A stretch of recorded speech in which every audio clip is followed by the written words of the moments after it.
रमेश एक छोटे से गांव का सीधा साधा इंसान था। उसकी जिंदगी में बस दो ही सपने थे, एक अच्छी नौकरी और अपनी पत्नी सीता को खुश रखना।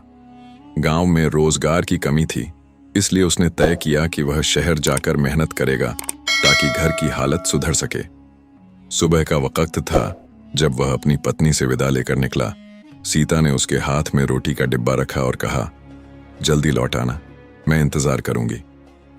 रमेश के दिल में उम्मीदें भरी थीं। उसने सोचा कि कुछ साल मेहनत करके पैसा जोड़ लेगा, फिर सीता को शहर ले आएगा। शहर की जिंदगी आसान नहीं थी।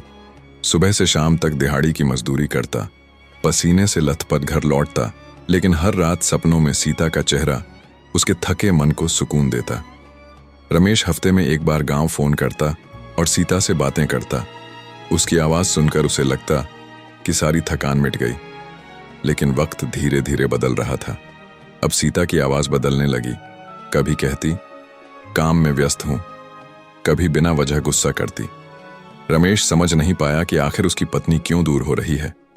एक दिन गांव से खबर आई जिसने रमेश की दुनिया उजाड़ दी। पड़ोसी ने फोन पर बताया, रमेश भाई, सीता किसी और आदमी के साथ भाग गई है। सुनते ही रमेश के हाथ से फोन गिर पड़ा। उसके कानों में बस वही शब्द गूंज रहे थे। रमेश का दिल टूट चुका था। जिस औरत के लिए उसने अपनी जिंदगी झोंक दी, वही उसे छोड़ गई।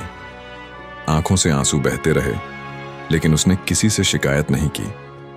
उस रात वह अकेला कमरे के कोने में बैठा सोचता रहा, क्या कसूर था मेरा? मैंने तो बस उसे खुशियां देने की कोशिश की थी। जिंदगी ने उसे सिखा दिया कि कभी कभी सच्चा प्यार भी धोखा खा जाता है। रमेश अब भी मेहनत करता है, पर उसके चेहरे की मुस्कान कहीं खो गई है।